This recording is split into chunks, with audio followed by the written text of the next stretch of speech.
गुरु से मैचिंग करने की कोशिश करो। जब गुरु से मैचिंग होती जाएगी तो विश्वास कर लेना कि उद्धार हो रहा है। और जहाँ जहाँ गुरु से मैचिंग ना बैठे, समझ लेना मनमुक्ता जारी है। सबसे आसान तरीका है गुरु से अपने को मैच करते आओ। जहाँ जहाँ मैचिंग बैठती जाए, शांत रहो, उधर विश्वास में रहो। विवेकानंद ने क्या किया है? रामकृष्ण से मैचिंग कर ली, बस और कोई प्रमाण चाहिए नहीं। जिसकी गुरु से मैचिंग हो जाती है उसको और कोई प्रमाण नहीं चाहिए। वो विश्वास में रहे तो वो मुक्त है, वो पार हो गया। लहणे को देखो, गुरु नानक देव से कितनी सुंदर मैचिंग है। कितने खुश हुए होंगे गुरु नानक देव जी कि ये भगत मेरा रूप हो गया। तभी तो अंग से अंग लगा के लहणे को अंगद कर दिया। ज्योति से एक ज्योति को सतगुरु ने प्रकट कर दिया। ज़रूर अपनी स्टेज और गुरु जो अपनी इस स्टेज की बातें बताता है, इसको मैच करो। आज के जीवन से मैचिंग नहीं करना। कई लोग गलती करते हैं, गुरु के आज के जीवन को कॉपी करते हैं। गुरु के आज के जीवन को कॉपी नहीं करना है, पर गुरु का जो तपस्या वाला समय था उसको मैच करना है। गुरु की जो वाणी है उससे अपने को मैच करना है। उनकी जो अंदरूनी फ़कीरी वाली स्थिति है उससे अपने को मैच करना है।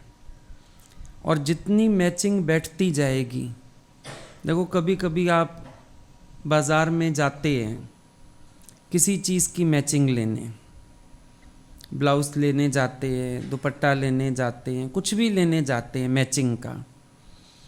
अब जितनी क्लोज मैचिंग बैठती है उतनी सेटिस्फेक्शन होती है, और जितनी मिस मैचिंग मिलती है कई बार तो छोड़ के बाज़ार में वापस आ जाते हैं।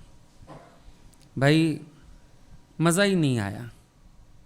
कभी मजबूरी में ले भी आओ, 3-4 जगह धक्के खाए, बाज़ारों में धक्के खाए, ले भी आए, जब जब पहनते हैं मज़ा नहीं आ रहा, मज़ा नहीं आ रहा। मिली नहीं मैचिंग ठीक मेरे को। कोई कहे ना कहे, अपने अंदर डिससेटिस्फेक्शन। गुरु के पास आना, गुरु की भक्ति में रहना, गुरु से प्रेम होना, जब ये चीज़ें होती हैं अंदर में, इसका सब में बड़ा फ़ायदा यही है कि हम गुरु के पसंदी से अपने को मिलाते जाते हैं। Matching matching. अब भले आप बोलते घर में लग रहा था, पर यहाँ आके वाणी सुनी फिर लगा अभी नहीं। ये प्रेम है गुरु के प्रति, और हमारा मन करता है हमारी जीवन उनके अकॉर्डिंग होनी चाहिए। हो सकता है अपने अंदर बड़ी संतुष्टि आ रही हो ज्ञान से, पर वो जो गुरु की वाणी से अभी मैचिंग नहीं मिली ना, इसीलिए मज़ा नहीं आया। अंदर वाला कह रहा है नहीं, अभी नहीं, अभी मेहनत करनी है, अभी थोड़ा और कोशिश करनी है, अभी और बनाना है। ये नहीं हमने उन्नति नहीं की है, उन्नति बहुत है, लेकिन अभी हमारी उन्नति ने वो स्तर नहीं छुआ जिसको गुरु छुआना चाहता है। तो ये प्रेम में ही संभव है ना। अगर गुरु के प्रति आकर्षण ना हो, प्रेम ना हो, तो फिर मन कहेगा नहीं, मैं तो अपने ज्ञान से संतुष्ट बैठा हूँ। ऐसा व्यक्ति कभी सेटिस्फाइड नहीं होगा अंदर से। पर जब मेरी जीवन गुरु के अकॉर्डिंग है, मुझे शास्त्र का प्रमाण भी नहीं चाहिए, मुझे किसी देवी देवता का प्रमाण भी नहीं चाहिए, मेरा अपने गुरु से जो मैच हो जाना है वही मेरा सबसे बड़ा प्रमाण है। मेरी जीवन मेरे गुरु के अकॉर्डिंग है, मेरे लिए वो चीज़ काफ़ी है। उससे आगे मुझे जाने की ज़रूरत नहीं है। हमेशा कोशिश करो मैचिंग की। आजकल तो ज्वेलरी मैचिंग, पर्स मैचिंग, चप्पल मैचिंग, हर चीज़ मैचिंग। तो गुरु से भी कदम कदम पर मैचिंग बैठनी चाहिए। जो उनका जीवन है क्या वही मेरा जीवन है? जो उनका वचन है क्या उस पर मैं खरा उतरा हूं? जब कहते हैं पूत होवे पिता जैसा, भाई बच्चा है अगर तो पिता जैसा होना चाहिए। तो भक्त कैसा होना चाहिए? वो भी अपने भगवान के जैसा ही होना चाहिए। बाहर की मैचिंग नहीं है, लेकिन अंदर स्थिति की मैचिंग जरूर है। भगवान हम लोगों को बोलते थे, कभी तुम बैठते हो, कोई बात होती है, हमारा रिएक्शन देखते हो किसी बात पे, तुम जरूर मैच करो कि अगर तुम होते इस जगह क्या तुमसे भी यही रिएक्शन हुआ होता या फर्क हुआ होता। ऐसे तुम्हें हेल्प मिलेगी वो विचार तक पहुंचने की जहां से हमसे ये रिएक्शन हुआ। भाई समझो कोई विपरीत कारण बना और उन्होंने बड़े प्यार से सिचुएशन को हैंडल किया। अब कई बार तो मुंह से ही निकल जाता था, भगवान आपने इतने प्यार से इस बात को हैंडल किया, हम होते थे तो ऐसा हो जाता, वैसा कुछ भी।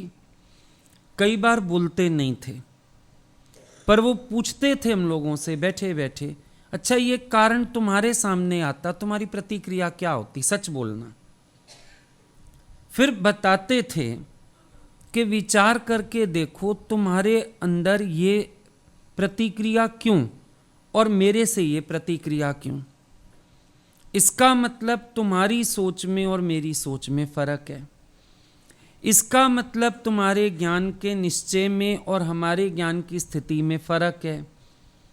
तो ये जहां जहां मिस मैचिंग्स होंगी काम खराब होता जाएगा। अच्छा, मैचिंग के लिए क्या किया जाए?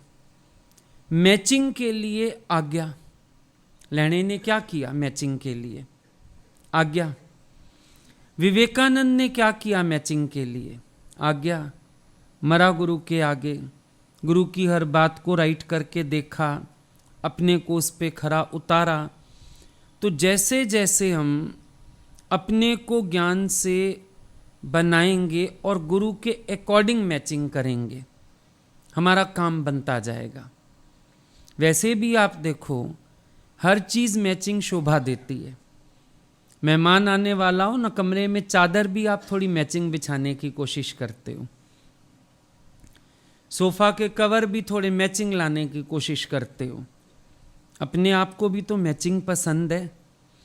और एक सांसारिक तरह से भी अगर देखा जाए तो लड़का लड़की होते हैं, एक दूसरे के अकॉर्डिंग मैच होने की कोशिश करते हैं ताकि मैं अगले को पसंद आ जाऊं और अगला व्यक्ति मेरे को अपनाने को तैयार हो जाए। हमारे अंदर भी एक क्वेस्ट होनी चाहिए कि हम गुरु से मैच हो जाएं। हमारे अंदर भी क्वेस्ट होनी चाहिए कि गुरु के मुख की वाणी मेरे अंदर का अनुभव बन जाए। जो वो बता रहे हैं, जो वो कह रहे हैं, आज अगर वो कह रहे हैं तो मैं जगत दिखाई पड़ता है। अब ये मतलब नहीं कि दिखने में नहीं आएगा, लेकिन जो अंदर सतबुद्धि के कारण क्रियाएं प्रतिक्रियाएं चिंतन वो लय होना चाहिए। और अगर वो थोड़ा सा भी है तो मिसमैचिंग हो गई मेरी। अब मेरा अभ्यास चलना चाहिए कि अगर मेरा परमात्मा, मेरा ईष्ट, मेरा भगवान, मेरा गुरु वो भी इसी जगत में रह के इसी जगत से न्यारे हो सकते हैं, मैं भी तो न्यारा हो सकता हूं। मैं भी तो अपने को बदल सकता हूं। अब मान लो आप घर से तैयार होके निकलने लगे, आप बाहर निकले, आपकी बहू ने टोक दिया, मम्मी ये क्या किया, साड़ी कौन से कलर की, शॉल कौन से कलर का, ये क्या किया, नहीं अच्छी लग रही, तुरंत अंदर जाके दूसरी निकाल लाते हो।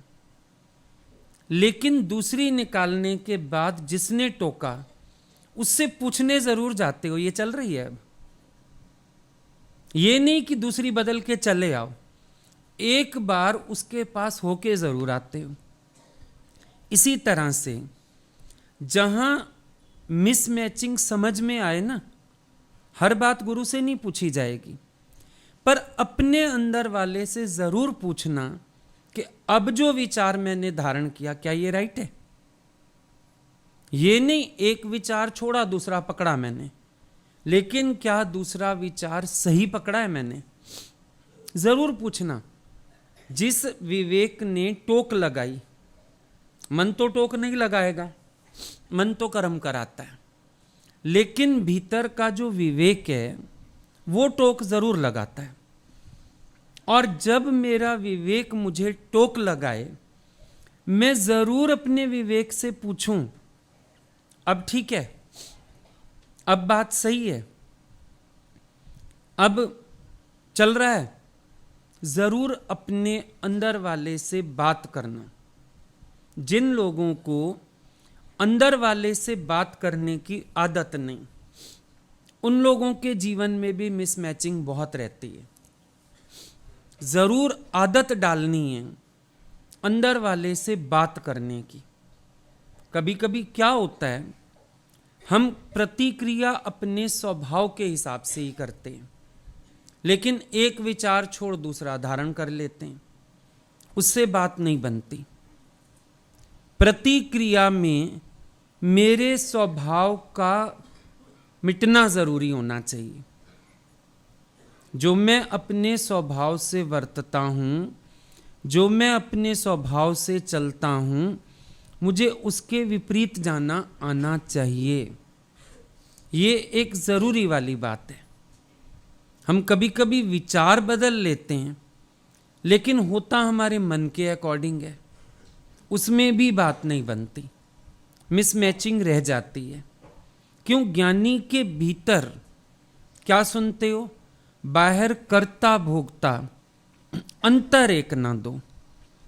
और आप देखना, आप जब बाहर से कुछ भी कर रहे हो, अंतर एक ना दो वाली स्थिति नहीं होती है ना, कुछ ना कुछ अंदर होता है।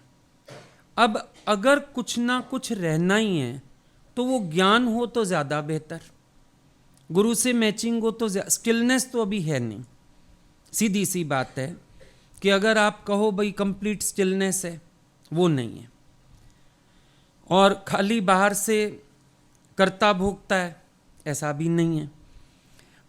अंदर कुछ ना कुछ चलता है, पर वो जो चल रहा है अगर वो ज्ञान हो तो बाहर का जो करना भोगना वर्तना जो भी शरीर की क्रियाएं हैं, कम से कम वो बंधन रूप नहीं होंगी, कर्म भी नहीं होगा उसमें।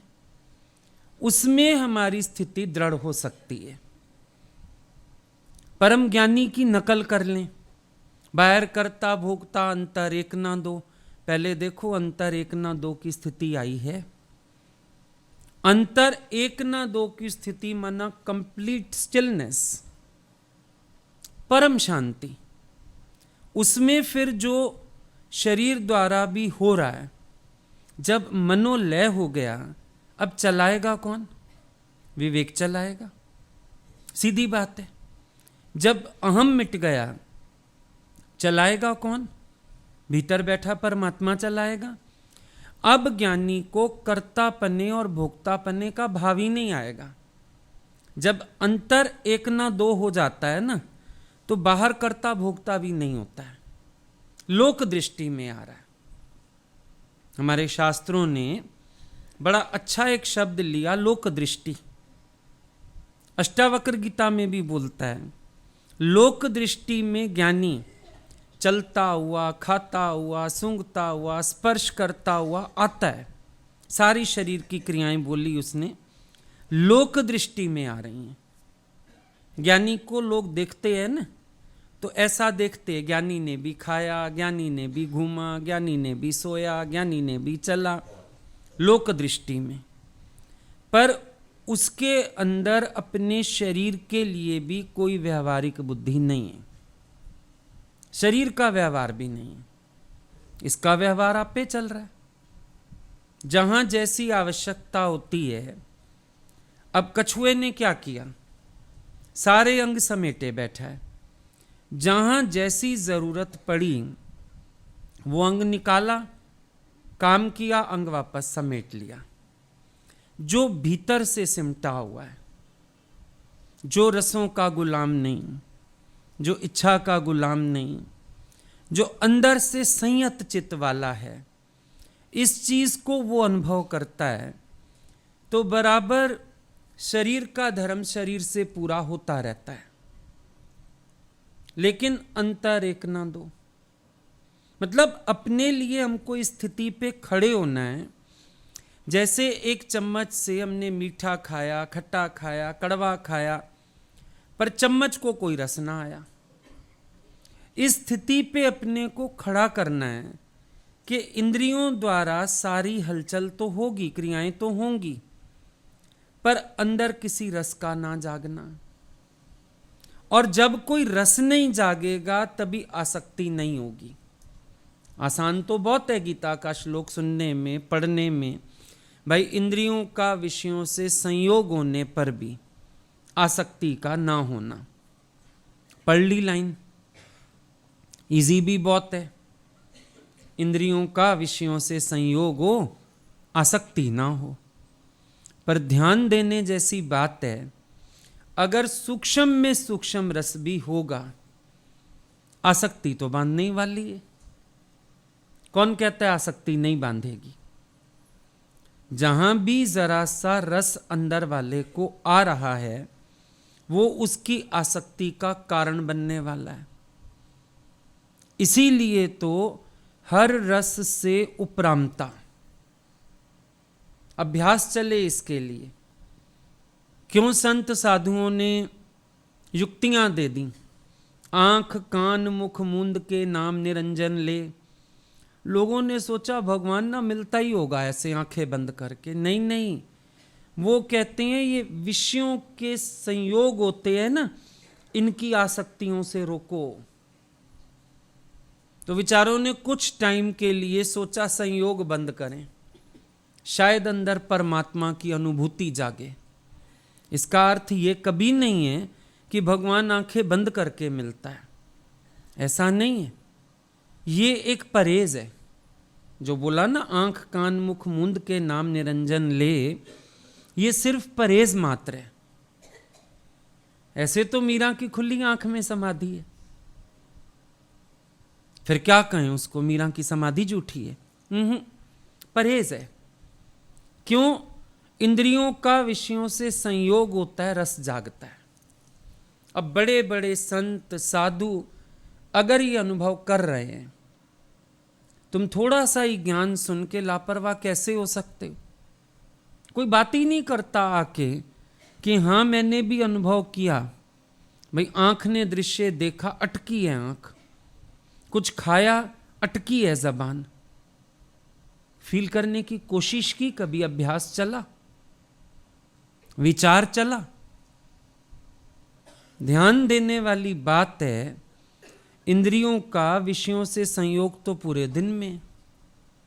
कौन सी इंद्रिय का विषय से संयोग नहीं है? सारा व्यवहार ही तभी चल रहा है आपका। लेकिन क्या सूक्ष्म में भी कोई रस नहीं जागता? और अगर रस जागता है, आप आसक्ति रहत कैसे हो? रस माना ही आसक्त बनाने वाला, रस माना ही खींचने वाला, रस माना ही अंदर से हमारी ग्रिपिंग करने वाला। कभी कभी तो आप देखोगे आपका अपना रस आपसे कर्म भी कराता है।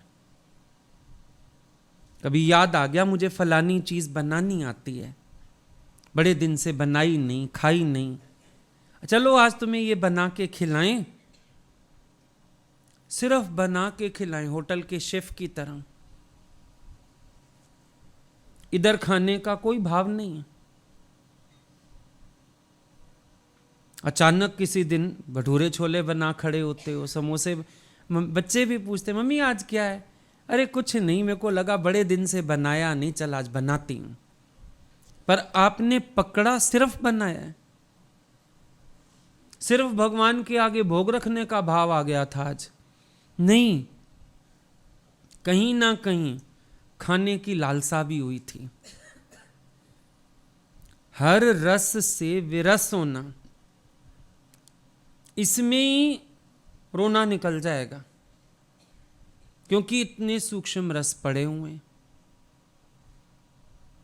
ऐसे हम बोलेंगे हमको बोलने का रस ही नहीं है, पर कहीं बैठोगे अचानक लगेगा आज मैं कुछ ज्यादा नहीं बोला, आज कुछ तो फालतू बात करी है मैंने, आज तो मैंने इंटरेस्ट से सुनी बात। वैसे मैं कहता हूं इंटरेस्ट नहीं है, पर स्वाद तो आया, आज बात तो सुनी मैंने। नहीं पता चलता, कभी कभी ऐसे लगता है हम कहीं आते नहीं जाते नहीं, अचानक कहीं जाओ तो ऐसा भी नहीं लगता कि मेरे को कोई इंटरेस्ट नहीं आया, या मैं बड़ा बेचैन ही था, हटूं यहां से। नॉर्मल नेचुरल था, कुछ तो आया। जब तक अपने को कैच नहीं करोगे तब तक अपने को छुड़ाओगे कैसे? कैच तो करना पड़ेगा ना। जैसे होशियार मछुआरा मछली फंसाता है, पकड़ता है जाल में, आपको भी होशियार मछुआरे की तरह अपने मन को फांसना पड़ेगा ज्ञान के जाल में, पकड़ना पड़ेगा। मैचिंग तो तभी हो पाएगी ना। क्यों? ज्ञानी को देखो तो एक अलग आभा, अभी आके बैठे स्वरूप दिखा भगवान का, एक विचार चला, उनको राजसी पोशाक भी राजस भाव क्यों नहीं पैदा कर रही, सात्विक भाव पैदा कर रही है। ध्यान से देखो, आ रहा है राजसी भाव देखने से? नहीं आ रहा ना। भगवान का भाव आ रहा है, सात्विक भाव आ रहा है, प्यार आ रहा है, पर वात्सल्य वाला आ रहा है, विषय वाला तो नहीं आ रहा। क्या है ये अंदर की स्थिति है। जब बाहरी व्यवहार भी मेरी शोभा बन जाए, क्यों गीता भगवान बोलते हैं कि जैसे लहरें समुद्र की शोभा, जगत मेरी शोभा। कितना आसान है वर्ड बोलने में भी, लेक्चर में आप भी शायद कहीं कहीं बोल आओ, पर सोचने वाली बात है, शोभा तो ऐसे बनती है। ज्ञानी इतना तो परे है इस माया से, जो माया धारण भी कर ले तो शोभा बन जाती है। कृष्ण इतने तो परे हैं माया से कि सोने के हार डाल लें, सोने का मुकुट लगा लें, कंगन पहन लें, सोने की बांसुरी ले लें, तो भी कोई तामस भाव ही नहीं आता। चाहे किसी ने कंत भाव से भक्ति क्यों ना कर ली हो, तो भी तामस भाव तो नहीं आ रहा। भाई कोई मान लेता है मीरा जैसा कृष्ण मेरे पति हैं, पर जो एक सांसारिक पति को लेके भाव जागता है वो तो जाग ही नहीं रहा। इसका मतलब कृष्ण उस माया से बड़ी दूर है। ब्रह्मज्ञानी को देख के शायद हमने सर्वस्व माना होगा अपना, पर कभी तामस भाव तो नहीं जागा। इसका मतलब ये उसकी स्थिति है कि वो इतना परे है इन तीन गुणों की माया से कि आज तीन गुण भी शोभा बन गए। देखा होगा भगवान को कई बार विश्राम करते भी देखा, ऐसे लगता था कोई छोटा सा प्यारा सा बच्चा सो रहा है। मतलब अंदर से ना वात्सल्य आते, दिल करता था ऐसे प्यार करो उठा के, इतने प्यारे लग रहे। सोया हुआ भी ज्ञानी, और उधर वो देखो कुंभकर्ण सो रहा है, कितना कैसा भाव आता है उसको देख के। एक सांसारिक व्यक्ति को सोए देखो कैसा भाव आता है, एक ब्रह्मज्ञानी को देखो जो निद्रा में भी निद्रा से परे है। जो तमोगुण की चादर ओढ़ के भी तमोगुण से परे है, वो स्थिति पकड़ो ज्ञानी की। मैचिंग तो वहां से करनी है ना। कई बार देखा भगवान पलंग पे बैठे रहते थे, सुबह ना अचानक बुलवा लेते थे। कभी मन करता था थोड़ा दरवाजा खोल के, ऐसे ही मन कर रहा था दर्शन का, आजा आजा, बुला लेते थे। गुड मॉर्निंग के बहाने ही चले गए। पर ऐसा दिखता था जैसे माँ ने ना नहला धुला के साफ सुथरा सुंदर सा बच्चा पलंग पे बिठा रखा हो। वो टेबल लगी रहती थी, नाश्ता करते रहते थे। कभी टीवी, जो बच्चा नहीं होता, टीवी एक रिमोट टिकना ही नहीं एक चैनल पे, बदले जा रहा है बदले जा रहा है बदले जा। ऐसे हरकतें भी उनकी ऐसे होती थीं, क्रियाएं ऐसी होती थीं बालकवत। रजोगुण तो कभी नहीं दिखा, रजोगुण की भावना कभी नहीं आई कि ये क्या रजोगुण है इनका, टिक के एक चैनल देखते क्यों नहीं है? क्योंकि वो देखते ही नहीं थे। वो बस बच्चे को जैसे मजा आ रहा है ना, सीन बदल बदल के, अभी कार्टून लगा लिया, अभी भक्ति का चैनल लगा लिया, अभी टिक के उसका मन टिकना ही नहीं है एक जगह उसको, क्योंकि किसी चैनल में इंटरेस्ट ही नहीं है। ना उसको पिक्चर समझ आनी, ना उसको सीरियल समझ आना, ना उसको WWF समझ आना, ना उसको कार्टून समझ आना। ये समझ आता था, पर कभी ये विचार तो नहीं आया कि इतनी रजोगुणी वृत्ति है इनकी। और कोई बैठा हुए ऐसे करे तो झट ख्याल आता था राजसी प्रकृति, पर उनको ऐसे देखने में भी मजा आता था। खेलते रहते थे वो। चाय भी उनकी आती थी, उसको छानना कप में, फिर उसको डालना प्लेट में, फिर उसको भी फूंक मार मार के पीना। हम लोग कभी कभी बोलते थे भगवान अब तो वैसे ही ठंडी हो गई होगी ये चाय। अरे नहीं, मेरा मुंह जल जाता है। बालकवत लगी ना क्रियाएं, राजसी तो नहीं लगी। कभी लगी? कभी नहीं लगा कि कोई राजसी क्रिया हो रही है। हमेशा ऐसे लगता था कि बालकवत। खाना खाने बैठते थे, कभी खाना लगा हुआ, इतना सारा कुछ बना हुआ, आज पकोड़ा नहीं तला तुमने। लड़कियां फिर छोटी छोटी कढ़ाई वड़ाई सब रखा हुआ था, झटपट तल के देती थी कि आप शुरू करिए, अभी आ गया पकोड़ा, 2 मिनट में पकोड़े, 2 पकोड़े तल के दिए। आधा खाया, आधा हम लोगों के हाथ में। भगवान खाइए तो आपने बनवाया, मैंने तो ऐसे ही पूछा था, ये बना के ले आई। समझ और कभी लगा नहीं कि इनको क्या खाने की इच्छा हो रही है। कभी ये भी नहीं फील होता था कि क्या करते, इतना खाना बना है और जो नहीं है इनको वही खाना है। कभी नहीं लगा। प्यारे लगते थे हर क्रिया में, जो करते थे ना उसी में प्यारे लगते थे।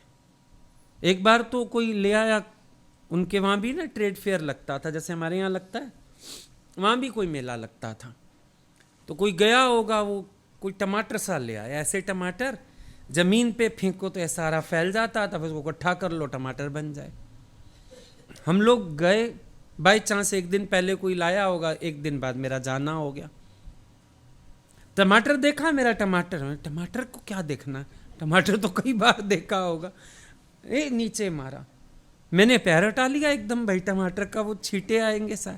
वो ताली बजा के हंसने लगे, देखो देखो मैंने टमाटर मारा ना, इसने फटाफट पांव हटा लिया। ये क्या है? कोई लेके आया। 3 दिन वहां घर में टमाटर चलता रहा, सारा दिन कमरे में टमाटर इधर मार रहे हैं इधर मार। बच्चे लगते थे एकदम। और अगर होवे ना ज्ञानी पने का भी अहम, देखो सत्वगुण से भी परे समझ आते थे बहुत। अगर होवे होना पना, ज्ञानी पना, ज्ञानी को ये कर्म शोभा देता है क्या, ऐसे बैठ जाते। लेकिन इतना फ्री रहते थे, इतना फ्री रहते थे, समझ में आता था कि उनके अंदर सत्वगुण का बंधन भी नहीं है।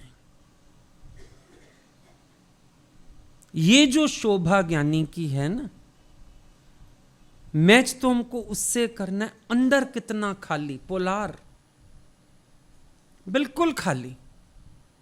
उनको ये भी नहीं होता था ये बात इसके आगे करनी है, इसके आगे नहीं करनी, कर देते थे। कभी कभी कोई बात ऐसी होती थी उनको कह के आना पड़ता था, आप ये बात करिएगा नहीं किसी से, फिर नहीं करते थे। फिर अच्छा नहीं, हाँ नहीं नहीं हम थोड़ी करेंगे। हम लोग हंस देते थे कि आप अभी कर दोगे, हम कमरे से बाहर निकले नहीं, जो आएगा आप कर दोगे बात। सरलता इतनी थी, उनको नहीं पता चलता था ये बात करूं ये ना करूं, कुछ भी करते थे बात। अगर कोई कह दे भगवान आपकी रिंग बड़ी प्यारी लग रही है, उतार के दे दी, तू पहन ले अगर अच्छी लग रही है ना, अच्छा तेरे को पूरी आ गई ले जा, इतने की ली थी मैंने, चल।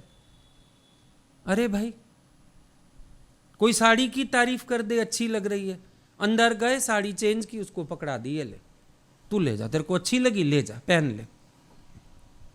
इतनी सरलता किसके भीतर हो सकती है? हंसना खिलखिलाना, अंदर कुछ भरा पड़ा हो तो दिल से हंसी भी ना आए। मैचिंग हमको इन चीजों की करनी है।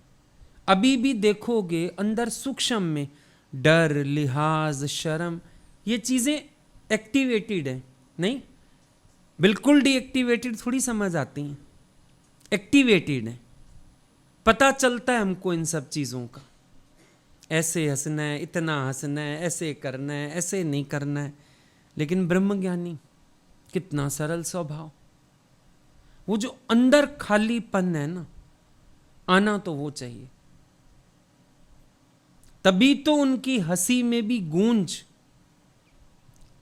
पायल की झनक जैसे होती है ना, हंसी भी ऐसी। आपकी वो हंसी जैसे घुंघरू बजे, आप एक बार फिर मुस्कुरा दीजिए।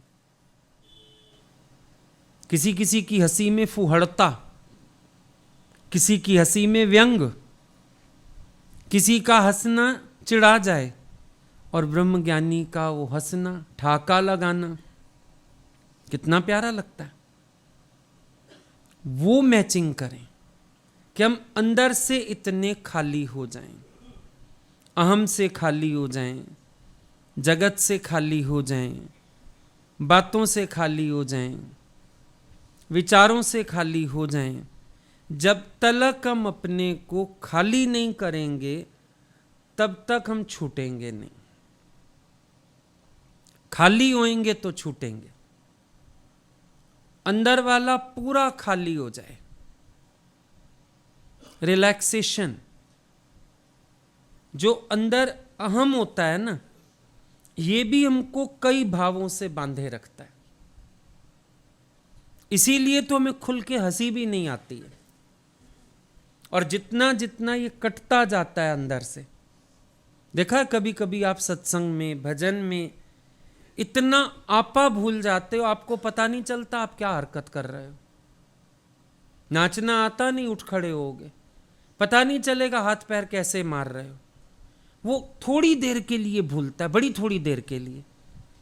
वो हमको 24 घंटा भूलना है। जैसे उस समय आपा भूला है ना, कुछ परवाह नहीं, किसी की परवाह नहीं, किसी की सोच नहीं, यहां तक कि ये भी नहीं पता मैं खुद कहां हूं। मस्त माए नी माए मैनू मस्त बना लिया। वो जो क्षण भर को या 1-2 मिनट को हम महसूस करते हैं ना, ब्रह्मज्ञानी वो भाव में हर समय है, हर समय उसी भाव में है। वो अपने को भूला हुआ, यहां तक भी भूल जाओ मैं ज्ञानी हूं, यहां तक भी भूल जाओ मैं भगत हूं, अरे आने दो मस्ती जो आ रही है, सोचना क्या। भगवान कहते थे मुझे ये कभी याद ही नहीं आता है मैं ज्ञानी, मैं ब्रह्म ज्ञानी, बस इतना याद रहता है मैं गीता भगवान का गोद वाला बच्चा, ये याद रहता है मुझे, मैं उनका बच्चा हूं बस, और कोई बात ही नहीं आती अंदर। इसी से तो हर समय वो सरल स्वभाव में रहते थे। सरलता में रहना, मस्ती से चलना, मस्ती से उठना, मस्ती से बैठना, हर क्रिया में मस्ती, हर क्रिया में। कभी उनको जल्दी करते देखा ही नहीं, आराम से। सारे लोग स्टेशन पे हम लोग भागते थे, उनका सामान चढ़ाना है, उनको चढ़ाना है, वो अपना आराम से। अरे भगवान ट्रेन ने विसल दे दी आपको भी, इतनी सारी सीढ़ियां, अरे ले जाएगी ट्रेन, मुझे छोड़ के नहीं जाएगी। छोड़ भी गई, रख नहीं लोगे तुम लोग मुझे, मैं भारी हूं तुम लोगों पे? नहीं भगवान। और ट्रेन लेके ही जाती थी उनको। वो अपनी मस्ती की चाल, जो करना है मस्ती से करना, सत्संग करना है मस्ती से करना है, कहीं घूमने जाना है मस्ती से घूमना है, कोई टेंशन नहीं कितनी देर हो रही है, क्या हो रहा है। कहीं जाना है रास्ते में उनको अच्छी लग गई, गाड़ी रोको, चलो यहाँ चाय पिए, चलो यहाँ नाश्ता खाएं, कोई टेंशन नहीं। वो एक बेफिक्री अंदर से, मतलब आप ये सोचो हर वक्त बेफिक्री का आलम, कितनी बड़ी स्थिति है। हर वक्त बेफिक्री।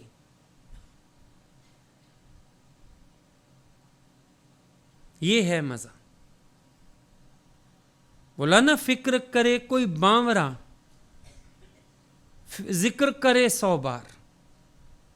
बावरा व्यक्ति जो फिक्र करता है उसका 100 बार जिक्र करता है, पर उठ फरीदा जिक्र कर फिक्र करेगा आप। वो स्थिति दिखती थी। उनके पास जिक्र के अलावा कुछ नहीं है। आराम से, हर काम आराम से, मौज से, मस्ती से। कभी कभी दिल्ली आते थे ना, वो घर अक्सर मिलता था, वो जज साहब का 3री मंजिल पे था, गुरुजी को फ्लोर देते थे। पानी की किल्लत हो जाती थी। उन्होंने कभी ये नहीं कहना कि मैं गुजारा कर लूंगी, और ना उनको ये टेंशन होती थी मैं बाथरूम में हूं, तुम बाल्टियां भर लाओ सरकाओ आराम से। उनको अगर सिर धोना है, वो ये नहीं कहते थे मैं कल धो लूंगी, पानी आ जाएगा, वो आज ही धोएंगे, कोई बात नहीं, 15-20 मिनट देर से नीचे पानी आता रहता था। बोलते थे पानियां भर भर के पानी की बाल्टियां चढ़ा दो। उनको अगर 6 बाल्टी चाहिए वो 6 लेंगे, 4 चाहिए 4 चाहिए, आराम से, इत्मीनान से। हम लोग तो पोस्टपोन करेंगे, अच्छा कल कर लेंगे, छोड़ो परे। नकल नहीं करना, मेरा मतलब क्या है बताने का, कि एक बेफिक्री और हर समय बालकवत स्वभाव में वर्तना। दिखता ही नहीं था कभी कि इनको कोई परेशानी है किसी बात से। गुस्सा भी नहीं होते थे, पानी नहीं है, इंतजाम नहीं है, कोई बात नहीं, तुम बाल्टी भर लाओ, लड़के हो ना, 2-2 बाल्टियां उठा लाओ इकट्ठे, आराम से। तो ज्ञानी की इस प्रकृति में भी कोई गुण नहीं दिखता था, त्रिगुणातीत भाव समझ आते थे। और बाद में बोलो सॉरी भगवान आपको अरे दिक्कत तो तुम्हें हुई, मुझे कहां दिक्कत हुई, मैं तो चौकी पे बैठी थी आराम से। दिक्कत तो तुम्हें हुई, तुमने बाल्टियां भरी, 3-3 मंजिल चढ़ाई, तुम थके होगे, मैं तो नहीं थकी। चलो आ जाओ आ जाओ, नाश्ता आज मेरे साथ खाओ फिर, चल। और प्यार मिलता था, और खुश हो जाते थे। और कोई होवे तो कितनी विक्षेपता में आ जाए, पानी नहीं है, हम बाथरूम में फंस गए, ऐसा कभी नहीं शोर सुना। वो कभी कभी ठीक है, टाइट करना पड़ता है सबको, वो अलग हो जाती थी बात, पर वैसे कभी उनको परेशानी में नहीं देखा। और घर में देखो जरा सी बॉदरेशन हो जाए, ऊंच नीच हो जाए, आपकी आवाज में तो तेजी आ ही जाती है, और कुछ होए ना होए। बहुत क्रोध करो ना करो, विक्षेपता में एक बार तो आ जाते हो, खिज तो जाती ही हो अंदर से, बाहर ना निकालो खिज, पर यहां खिज आ जाती है, पर उतना भी रिलैक्स रहो, ठीक है। और हर बात पे उनके पास एक बात होती थी, दादाजी तो बगैर नमक का खाना भी टेस्ट से खाते थे। अरे क्या हो गया, थोड़ी सी दिक्कत आ गई तो, क्या हो गया, थोड़ी सी बात हो गई तो। हमेशा प्रसन्नचित्ता, हमेशा बेफिक्री। अब जब मेरा नहीं मानोगे, अहमता नहीं होगी, ये स्थिति तो तभी आ सकती है। और ना कभी उनको किसी चीज से बंधे देखा। देखो, एक व्यक्ति बंधा हो, आसक्त हो, फिर राग दिखता है और द्वेष दिखता है, दोनों भाव नजर आते हैं। अगर आते थे ना, उनको कालिंदी कुंज ले चले हम लोग पिकनिक के लिए, अब उनको हर संडे कालिंदी कुंज चलना है, हर छुट्टी वाले दिन कालिंदी कुंज चलो, शाम को कालिंदी कुंज। भाई, आसक्त व्यक्ति होगा 1 बार, 2 बार, 3 बार, फिर बोरियत। पर अगर वो 10 बार चलते थे ना, पूरा गार्डन घूमते थे और हर नए को हाथ पकड़ के घुमाते थे, ना राग होता था उनको, ना द्वेष होता था। देखने वालों को दिखाओ राग, पर समझ स्थिति आती थी, उतना टेस्ट किसी को दोबारा कैसे आ सकता है। एक दृष्टांत अगर उन्होंने नया सुनाया, जितने लोग उनके कमरे में जाएंगे वो दृष्टांत चलेगा। 1 बार, 2 बार, 3 बार हम लोगों का मुंह थक जाता था उसी दृष्टांत को बोल बोल के, वो नहीं थकते थे। और मान लो हम ही को 6ठी बार कहा ये दृष्टांत, अच्छा अब इनको भी सुनाओ, और खुद ऐसे बैठ जाते थे इतने इंटरेस्ट से जैसे इन पहली बार सुन रहे हैं। आप समझ सकते हो अंदर क्या स्थिति होगी। आप थक जाओगे, पहली बार ही दृष्टांत पूरा आएगा, आपको सुनोगे या भूल जाओगे। फिर कह दें अच्छा इसको सुनाओ, अच्छा इसको सुनाओ, एक भजन ही 4-5 बार गा दो, फिर बोलोगे बस बोर हो गए। आप रोज ही ये भजन गाते हो, और उनको अगर कोई भजन अच्छा लग गया, नया भजन है, रोज गाओ। हमने जब ये भजन नया नया सीखा था, वो वाला राम एक दिन आवणगे मेरे भी द्वारे, मुझे अभी तक याद है। 15-20 दिन थे वहां पे, और दोनों टाइम हम ये भजन गाते थे। और कोई भजन हो भी जाए फिर कहें वो तो गाया ही नहीं। अरे तुमने गाया नहीं, राम आवणगे द्वारे, चल फिर गा, चल फिर गा, चल फिर गा। हरिद्वार में 1 महीना थे, कहीं ना गए हम लोग, धर्मशाला वगैरह ऐसे घूमते थे। तब तो पुराना हरिद्वार था, अब तो बहुत अच्छा हो गया। वो तो 1990 की बात है। हमारा पहला ट्रिप था भगवान के साथ हरिद्वार, 1 महीने का। तो वहां एक जगह ना वो लिखा था, कुत्ता जो दर दर फिरे धुर धुर करे सब कोई, एक दर का हो रहे धुर धुर करे ना कोई। भगवान को ये पसंद आ गई बात। अच्छा, वापिस आए तो पूछने लगे क्या लिखा था। इधर याद था, मैं सुना दिया। महीना भर सवेरे दोपहर शाम वो क्या था, कुत्ता जो दर दर फिरे, वो क्या था कुत्ते वाला, ये बताता है कुत्ते वाला। फिर कोई दृष्टांत सुनाए सत्संग में, वो सिद्धांत ये बताएगा, वो बता कुत्ते वाला, बता कुत्ता दर्द। हम कहें ये कैसे हैं भैया, रोज एक ही बात, दिन में 4-4 बार एक ही बात। ये तो बाद में समझ आया, सब तक संदेश पहुंचा देते थे वो, कि जो बात मुझे अच्छी लगी, और बड़ा मजा उसी शौक से। शौक नहीं कम होता था उनका, एक ही चीज को दिखाने का, बताने का, घुमाने का। भूल भुलैया थी एक लखनऊ में, कितनी बार इनके साथ घूमी, कितनी बार लड़कियों के साथ, कितनी बार घुमाने ले गए। हम दुखे आ गए, पर उनको भूल भुलैया दिखाने का शौक नहीं खत्म हुआ। 2-3 बार ही हो क्या, हमने कहा भगवान हमने देखी हुई है। बोला फिर क्या हुआ, फिर देखो, देखने की चीज है, 1000 बार देखो, 1000 बार देखो उस भूल भुलैया को, है क्या उसमें, लेकिन देखो। चलो, यहां से पता चलता था, इशारा, बोलते कुछ नहीं थे, अपने अंदर गोट गोट के समझ आता था, ना इनको राग है ना द्वेष है। इसीलिए इनके लिए हर चीज नई है, सवाई है और प्यारी है। इसीलिए, क्योंकि राग हो किसी चीज में तो थोड़े दिन में द्वेष भी हो जाता है। एक चीज आपको अच्छी लगी, खा लो 2 बार, 4 बार, 6 बार, उसके बाद कहोगे मैं तंग आ गया भैया इसको देख देख के। जहां राग वहां द्वेष, पर उनके अंदर राग था ही नहीं। इसीलिए कभी उनको किसी चीज से चिढ़ भी नहीं होती थी, आराम से हर बात को लेते थे, आराम से, कोई परेशानी नहीं, कोई दिक्कत नहीं।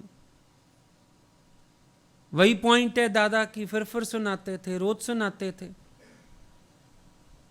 फिर हंसते थे। बोला दादा को हम बोलते थे पन्ना पलटो कॉपी का, रोज एक पॉइंट सुनाते हो। दादा बोलता था ये जीवन में पक्की हो गई, हुई तुम्हें पक्की, जो दूसरा पेज कहते हो सुनाओ। फिर कोई कुछ बोलने वाला भी नहीं होता था आगे कि अब हम लोग क्या कहें उनको। चलो भाई ठीक है, जैसा भगवान को अच्छा लग रहा है हम सबको भी अच्छा लग रहा है। अब जब हमको ये शौक लगे ना कि हम गुरु को आगे रख के पढ़ें और अपनी जीवन को घड़ें, तब हम पहुंचते हैं वहां तक जहां वो पहुंचाना चाहते हैं, वरना वहां पहुंचना बड़ा मुश्किल काम है। उनका संग करके, उनको कैच करके फिर अपने को बनाया जाता है, बातें सुन के भी नहीं। गीता भगवान की बातें हमने भी बहुत सारी सुनी, लेकिन सुनी थी बस, बहुत विचार करके भी बहुत दूर नहीं जा पाते थे। पर एक दिन भगवान ने कहा जो तुम्हारे सामने है, जब तक उसका साथ नहीं करोगे, उसको नहीं पढ़ोगे, तुम्हारा काम नहीं बनेगा। फिर समझ आई, फिर गीता भगवान की बातें भी समझ आ गई, क्योंकि हूबहू उनका रूप थे। इनको पढ़ा, इनको जाना, इनको समझा, क्लोजली समझा, तब समझ में आ गई बात। बुरा क्यों नहीं लगता था कुछ? क्योंकि दिखता था साफ। अभी क्रोध करते थे, अभी प्यार करते थे, क्रोध करते थे फिर फिक्र भी करते थे। तो समझ आता था इनके अंदर प्यार वही का वही है, पर कभी कभी हमारे डीठ मन को ठीक करते, इसीलिए कभी कुछ बुरा नहीं लगता था सुन के। समझ आता था कि वो हमसे कितना प्रेम करते हैं, जो हमारे जीवन का एक भी विकार बर्दाश्त नहीं कर सकते हैं। अब दादा सत्संग में जोश करते थे, फिर कहता था अभी डॉक्टर को बुलाओ, मेरी बीपी चेक कराओ। तुम्हें लग रहा है मैंने क्रोध किया, अगर कोई अंदर से क्रोध करेगा उसकी बीपी हाई हो जाएगी। बोलता था मेरी बीपी चेक कराओ, नॉर्मल होगी। और क्रोध ऐसा करता था सब डर जाए। मैं आज तो दादा को बहुत गुस्सा आ गया, दादा को गुस्सा आया ही नहीं अंदर से। दादा ने तो बस मन को सबक दिया एक, दादा के अंतर एक ना दो। यही हम इनको देखते थे, अंतर एक ना दो। किसी पे क्रोध करते थे, ऐसे लगता था आज के बाद शक्ल ही नहीं देखेंगे इसकी। एक बार तो एक को डांटा बहुत, सत्संग में डांटा, सत्संग के बाद वो बात करने लगी और क्रोध कर दिया बहुत। अगली भी रोती रोती चली गई। हमको तो लगा ये कल से पता नहीं माई सत्संग भी आएगी कि नहीं। अगले दिन सवेरे वो जल्दी आ गई। ये वॉक से आते थे ना भगवान, तो अंदर थोड़ा लेते थे नाश्ता सा, तो कई बार हम लोगों को साथ ही बिठा लेते थे, गए होते थे वॉक पे ले चलते थे, फिर बोलते थे अंदर ही आ जाओ। छोटा कमरा था भगवान का बहुत, वहाँ बिठा लेते थे। हम लोग वॉक से आए, बैठे, वो माई आ गई ऊपर से। अब हमें तो लगा अब ये फिर सवेरे सवेरे इनका नाश्ता ही खराब करेगी, अब गुस्सा करेंगे उसको बहुत जोर से। कल तो इतनी डांट खा के गई। वो आई, उसने पैर छुए, उसको गले लगा रहे हैं, प्यार कर रहे हैं, मुंह में बादाम डाल रहे हैं, बिस्किट डाल रहे हैं, बैठ क्या हाल है, ठीक है। इनको याद ही नहीं कि मैंने कल इसको इतना डांट के भेजा है, याद ही नहीं। अगली माफी मांगने लगी तो मुस्कुरा के बस चुप हो गए, या पता नहीं बोले उसको, मुझे तो याद नहीं, तुम्हें कुछ कहा था क्या कल। हम लोग हैरान हो जाते थे। इसको कहते हैं बाहर करता भूखता, अंतर एक ना दो। है ही नहीं भाई अंदर कुछ, कोई बात ही नहीं है अंदर में। ये सबसे बड़ी बात है, जो समझने वाली बात है। अंदर पहचान हो पाए, समझ हो पाए, मजा तो तब है। आज संग चल के गुरु को कैच करना होता है, और इनको कैच किया तो दादाजी को, गीता भगवान को, सबको समझा। इसीलिए हमारे पास उनकी बातें कम होती हैं, क्योंकि जिसका साथ किया उसी की बात समझ आई, जिससे कृपा मिली उसी की बात समझ आई। अगर हम गीता भगवान की बातें सुन भी लेते, सुना भी लेते, होता क्या? मान लो हम तुम्हें 4 लीलाएं बताएं गुरु की, तुम नोट करके ले जाओ, अपने यहां बताओ सत्संग में, फिर क्या हो जाएगा? कुछ नहीं। जो देखा सामने, जो सुना, जो समझा, फायदा वो देता है। वरना तो रटा हुआ तो क्या फायदा देगा? अब तुमको भगवान ऐसे थे, फिर तुम्हें क्या मिलेगा? तुम गा भी लो महिमा, पर जब तक उनको देखा नहीं, समझा नहीं, तुम्हें क्या मिलेगा? सोचने वाली बात तो ये है। मन कभी कभी ना ऐसी बातें कैच कर लेता है। मसाला मिल गया, चलो हम भी बताएंगे। हम लोग तो अपने से ये पूछते थे, हमने गीता भगवान को देखा नहीं। अब जिनको देख रहे हैं उनको तो समझ लें, उनको तो जान लें पूरी तरह, उनका तो साथ ले लें। और महिमा दिल से निकलती भी उनकी है, क्योंकि समझाई उनको। बाकी तो सब रटा हुआ। भाई हमको पता चला गुरुजी से, गीता भगवान ऐसे थे, दादाजी ऐसे थे।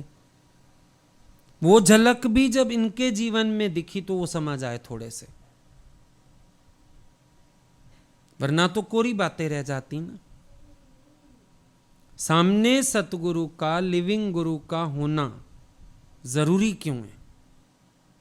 क्योंकि उन्हीं से हमें सीखने को मिलता है। वो समझ आ जाते हैं तो सब समझ आ जाता है। पर अगर वो ही नहीं समझ में आए तो और क्या समझ में आएगा? बाकी तो बातें बना लो, किताब बना लो, कथा कहानियां बना लो, कॉपियां बना लो, कोई फायदा नहीं। जिस देख दिखावे तिसके बल जावे। जिसने देखा फिर दिखाया, बलिहार तो उस पे, महिमा तो उसकी है, जिसने अपने जीवन का आदर्श हमारे आगे रखा, जिसने आंख दी, अपने को पढ़ने की भी आंख दी, अपने को जानने की भी बुद्धि दी। नहीं, वो भी मुश्किल काम था बड़ा। कितना छोटा शब्द लगता है, बाहर करता भोगता अंतर एक ना दो। मैचिंग करनी शुरू करो। बल्कि पहले अंदर वाला वर्तता है, बाहर की क्रिया तो बाद में करते हो। और कहां स्थिति है? अंदर स्टिलनेस। थिर मन ब्रह्म, अथिर मन संसार। तो हम उस कोशिश में लगें कि गुरु को जाने, समझें, मनन करें। ज्ञान से भी ज्यादा गुरु का आदर्श मनन करने से फायदा होता है, कि ज्ञान तो वहीं से निकलेगा। जब उनकी स्थिति का हम कोशिश करेंगे ना मंथन करने की,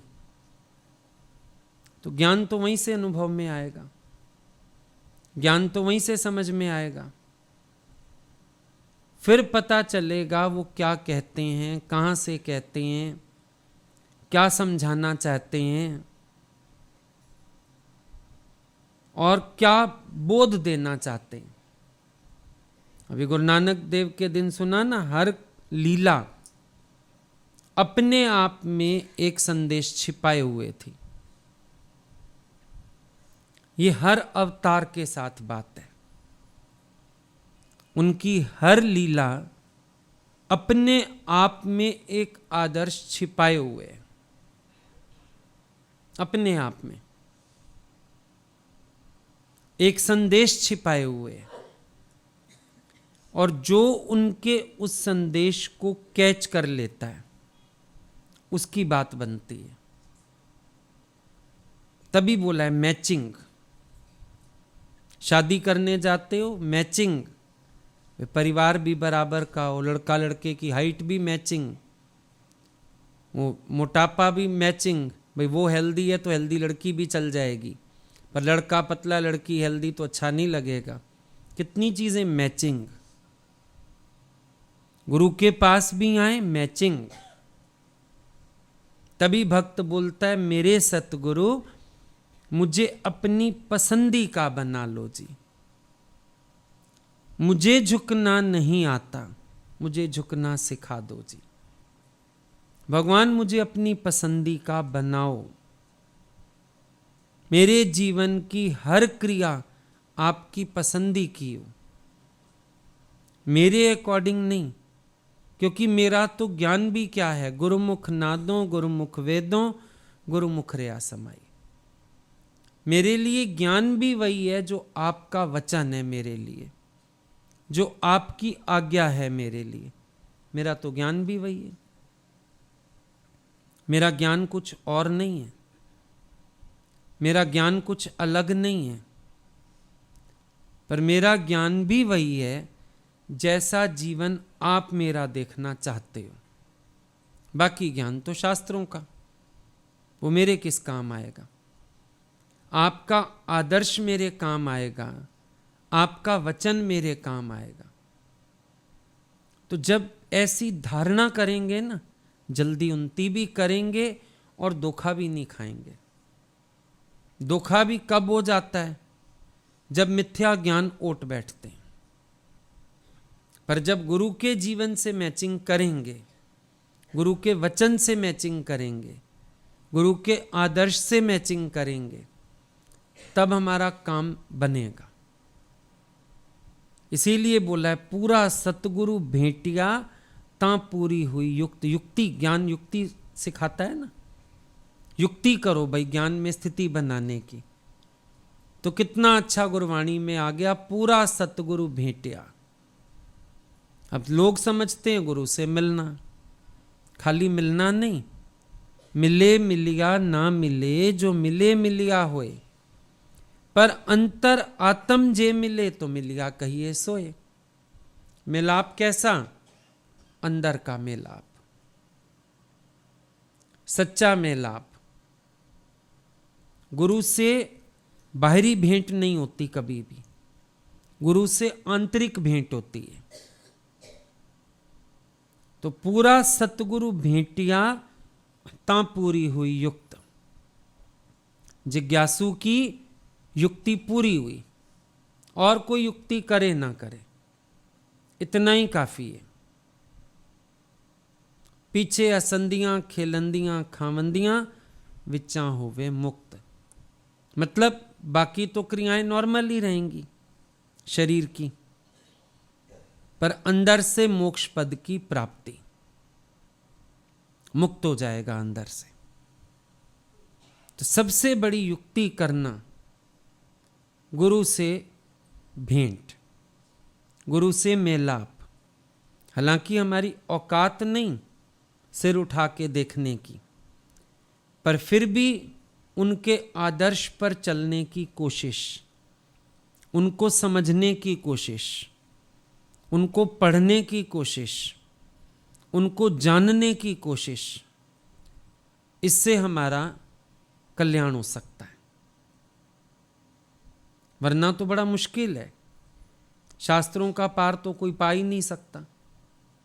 और फिर वैसे भी देखो, एक चीज जो सामने होती है उससे हम जल्दी सीखते हैं। बच्चे को एप्पल दिखा के ए फॉर एप्पल जल्दी सिखाया जाएगा, और ऐसे ए बोलो मुश्किल हो जाएगा। इसीलिए शुरुआती करवाते ए फॉर एप्पल। तो मेरे सतगुरु का जीवन आदर्श है हमारा। बलिदान दे के अपना इस बगिया को संवारा। मेरे गुरु का जीवन मेरे लिए आदर्श है। मैं उसी से भेंट करता चलूं, ना दाएं देखूं ना बाएं देखूं, उनको देखूं और उनके नक्शे कदम पर चलूं, उनको समझ लूं। गुरु समझ आ गया, ज्ञान समझ आ गया, पर ज्ञान समझने से कोई गुरु को नहीं समझ पाएगा। गुरु समझ आ गया, सारा ज्ञान समझ आ गया। गोपियों को कृष्ण समझ आ गए, सारा ज्ञान समझ आ गया। लहणे को गुरु नानक देव जी समझ आ गए, सारा ज्ञान समझ आ गया।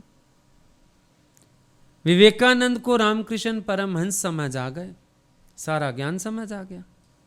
मेहनत ही ना लगी, कोई शास्त्र ही नहीं पढ़ने पड़े। लहणे के पास तो कोई शास्त्र था भी नहीं, विवेकानंद के पास कोई शास्त्र था ही नहीं, जरूरत भी नहीं पड़ी, क्योंकि गुरु से बड़ा कोई शास्त्र ही नहीं। और यही सबसे बड़ा शस्त्र है अपने अज्ञान को काटने का, कि गुरु से मैचिंग करते आओ। बस मैचिंग में काम हो जाएगा। ठीक है।